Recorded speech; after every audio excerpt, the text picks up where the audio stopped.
Are the Tennessee Titans the worst coach team in the NFL through week 3? Well, that seems to be the general consensus on social media following the Titans' 41-20 loss to the Indianapolis Colts, who, by the way, look remarkable. Who would have thunk?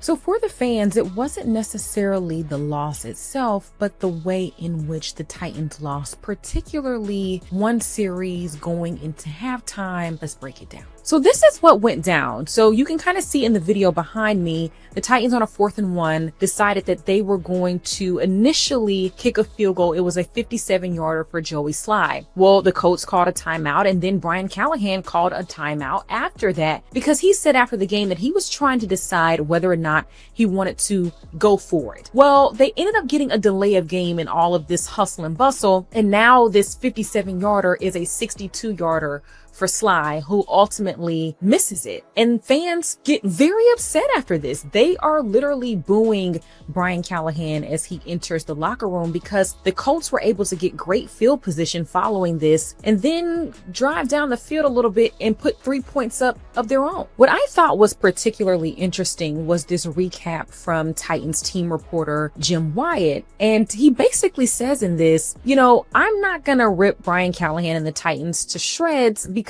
I work for the team. However, he says that this at the very bottom, what I just described, was a low light of a bad day. You got Clay Travis chiming in saying the Titans coaching staff is a disaster. They all have to be fired. This is just completely unacceptable. And honestly, going into halftime, there were a lot of fans on social media calling for Brian Callahan to be fired as he entered the tunnel. Terry McCormick, who's also a reporter who covers the Tennessee Titans, said, "Will Levis, you are owed an apology. The struggles of the Titans are much, much deeper than anyone could have imagined." Now, following the game, the Titans' #1 overall draft pick, Cam Ward, was asked about the boos, and he says, "I play football. I'm not really worried about that. If I was them, I'd be mad too." And that is huge coming from your future franchise quarterback. But the Titans are now 0-3, and some fans are questioning whether or not Brian Callahan and the Tennessee Titans could even win a game this season. You all drop down in the comments and you let me know what you think. Do you feel like this is the worst team in all of the NFL? I want to hear from you.